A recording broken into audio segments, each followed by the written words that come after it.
Confira o vídeo a seguir e uma análise detalhada no final. O senhor Gunê, o PGR do Brasil, esse que é capaz de montar uma peça, o encontro do nada com coisa nenhuma. Esse indivíduo que mentiu aqui no Senado, mas foi aprovado.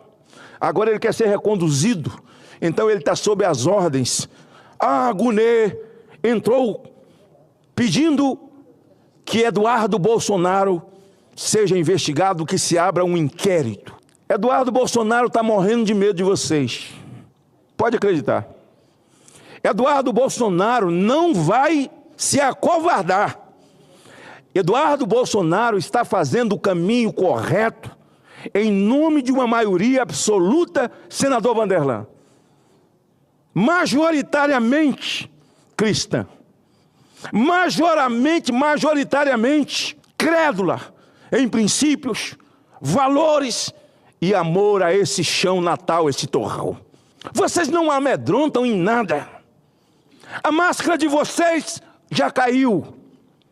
E agora, quando os Estados Unidos revela em que o processo eleitoral brasileiro recebeu do governo Biden o presidente do Supremo, o senhor Alexandre de Moraes, ele dá uma entrevista, o senhor Barroso, esqueci, o advogado de César de Batiste, esse terrorista, e esse homem tem uma capacidade, Barroso, que ele provou, diz que olhando nos olhos de César de Batiste, que ele era um homem de bem, um homem honesto, e convenceu o Supremo. O Supremo, então, disse que ele não era terrorista, ele era um homem de bem.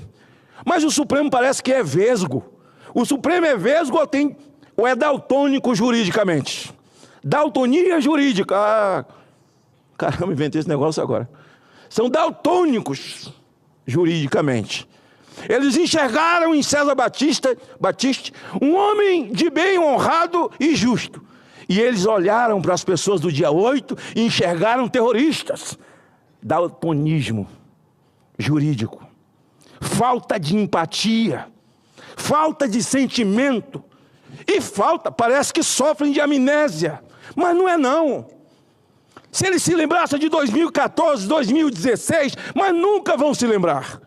É porque o alvo é Jair Bolsonaro. Já viu aquelas moedoras de cana? Que são duas engrenagens assim. Normalmente as pessoas mais antigas têm na roça. Que tem que puxar a manivela. Então tem a engrenagem, senhor presidente.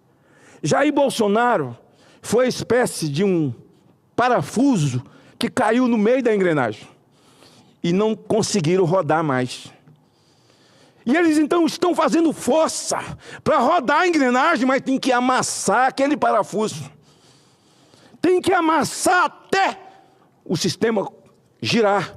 Agora, se o sistema conseguir girar numa rotação mais alta do que ele está girando, com tanta corrupção, com tanta indignidade. Veja, eles não se julgam impedidos, por exemplo, de julgar um processo que venha do escritório de uma mulher deles, de um parente deles, de um consanguíneo. Foi nós que votamos isso aqui? Não.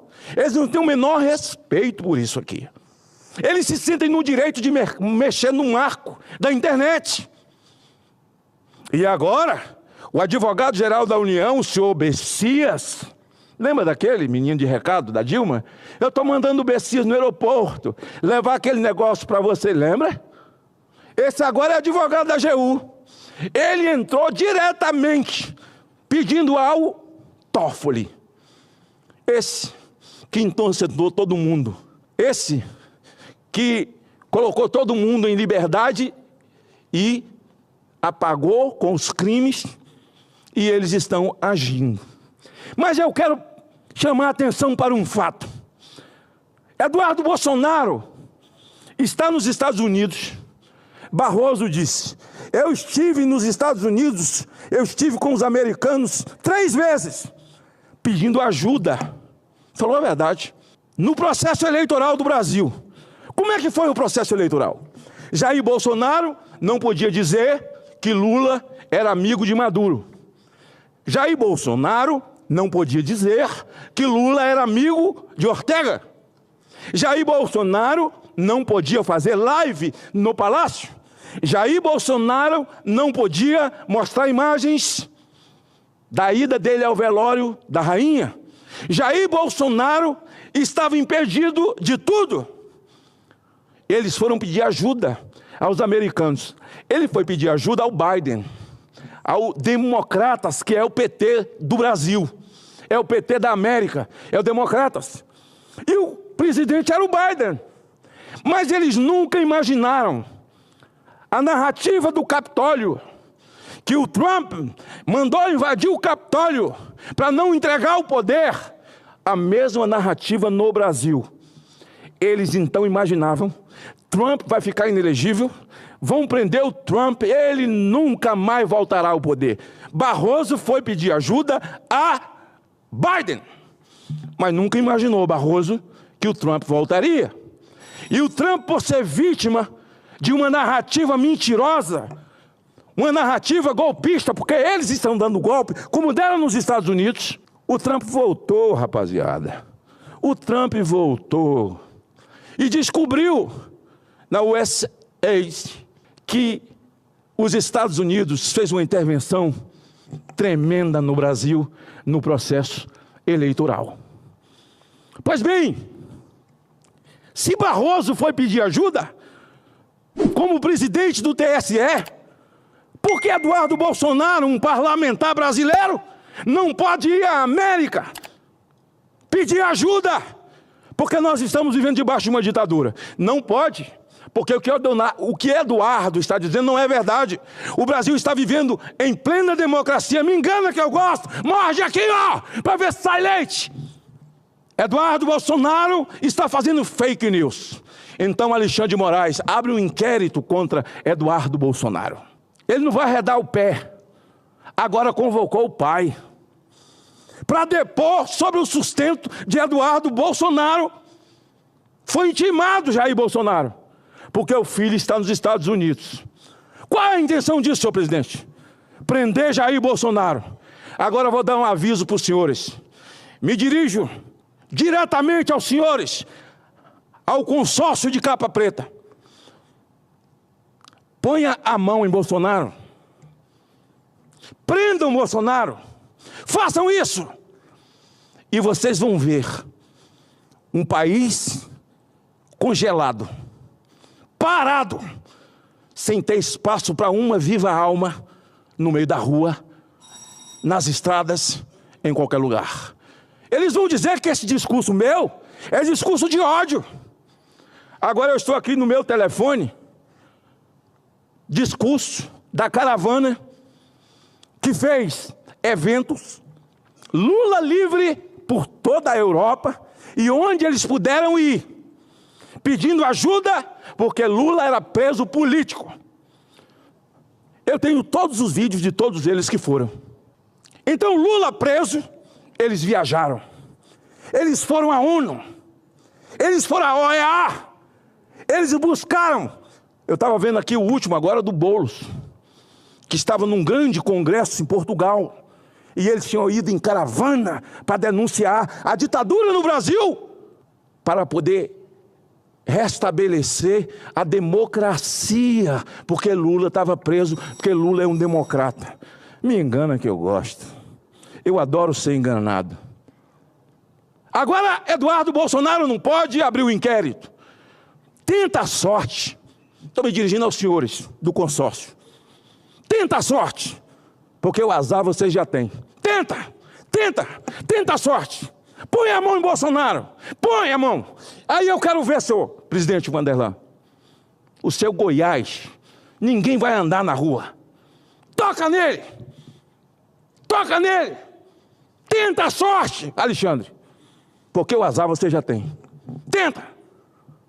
Agora, Trump está reagindo contra uma ditadura. Um país destruído economicamente. Você está me ouvindo? Você que toma café, que compra no supermercado, você que compra carne, cadê a picanha? Cadê a cartela de ovos? Nós estamos destruídos. O povo brasileiro está jogado no calabouço, onde não há justiça, onde Alexandre de Moraes está fazendo escola. Você tem homens e mulheres respeitados, de alto grau, no judiciário brasileiro. Juízes de primeira instância, desembargadores federais, gente honrada, honesta, que estão com medo de dar decisão, com medo do que vão fazer com ele, a perseguição que vai se estabelecer em cima dele. Eles implantaram um medo, um pânico no povo brasileiro.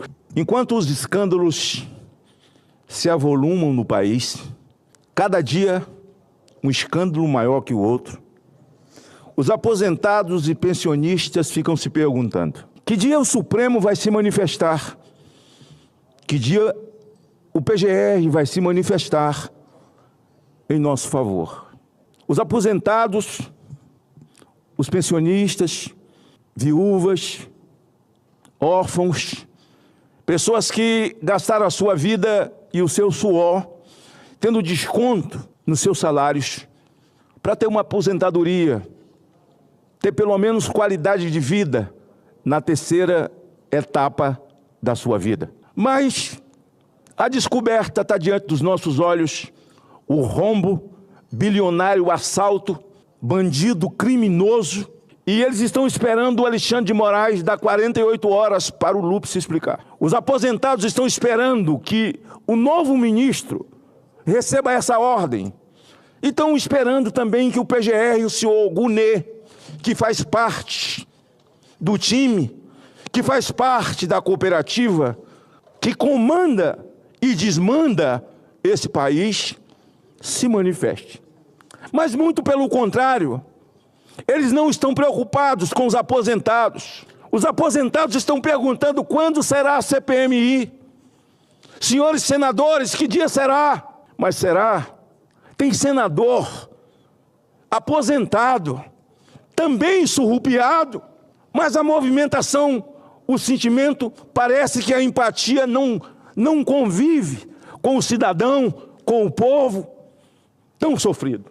Nesse momento, a nação brasileira espera em que as duas casas que hoje, elas já não existem, elas são puxadinhos de fato do Senado da República, eles estão preocupados em prender Eduardo Bolsonaro. O discurso do senador Magno Malta se insere num momento de profunda inquietação institucional no Brasil. Com contundência, o parlamentar denuncia uma escalada autoritária promovida por setores do Judiciário, em especial o Supremo Tribunal Federal, STF, e pela Procuradoria-Geral da República, PGR, que estariam agindo de forma seletiva, politizada e incompatível com os princípios democráticos. Magno Malta alerta para a tentativa de criminalização do ex-presidente Jair Bolsonaro e de seu filho, Eduardo Bolsonaro, evocando o risco de instabilidade social caso o sistema avance na prisão do líder conservador. Ao afirmar que o país vai congelar caso Bolsonaro seja preso, o senador não incita violência, mas antecipa a força de uma reação popular legítima de milhões de brasileiros que não se sentem representados por um judiciário ativista e um governo federal que, segundo ele, impõe censura, perseguição e insegurança jurídica.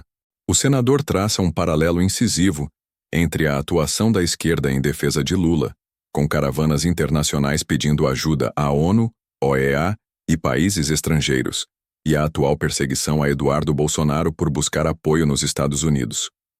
A incoerência é gritante. Se antes recorrer à comunidade internacional era resistência democrática, hoje se transforma em fake news e crime contra a democracia. 2 pesos, 2 medidas. A crítica ao ministro Alexandre de Moraes é central. Segundo Magno Malta, Moraes conduz o país por uma trilha autoritária, onde juízes e desembargadores vivem sob medo de retaliações, instaurando um clima de pânico que atinge até mesmo o primeiro escalão do judiciário. Em seu diagnóstico, o STF não só perdeu sua imparcialidade, como se tornou um consórcio de capa preta, a serviço de um projeto ideológico. Ao mencionar que ministros como Luiz Roberto Barroso pediram ajuda aos democratas do Zilarchagua nas eleições brasileiras, o senador sugere uma possível interferência externa e a subversão da soberania nacional, algo inaceitável sob qualquer perspectiva democrática.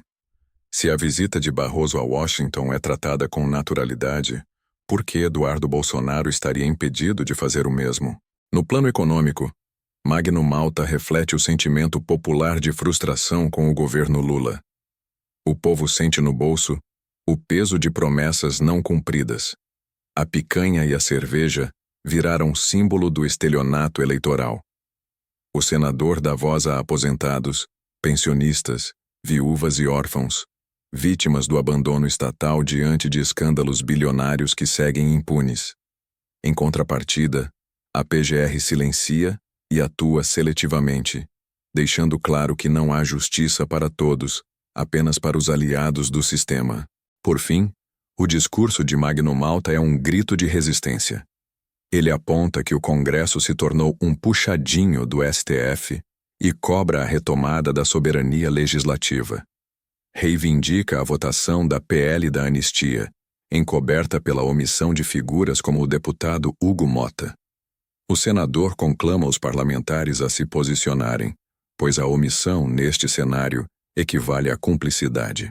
A fala de Magno Malta deve ser vista não como extremismo, mas como uma defesa legítima da liberdade, da soberania popular e da integridade do Estado democrático de direito, hoje ameaçado por aqueles que deveriam protegê-lo.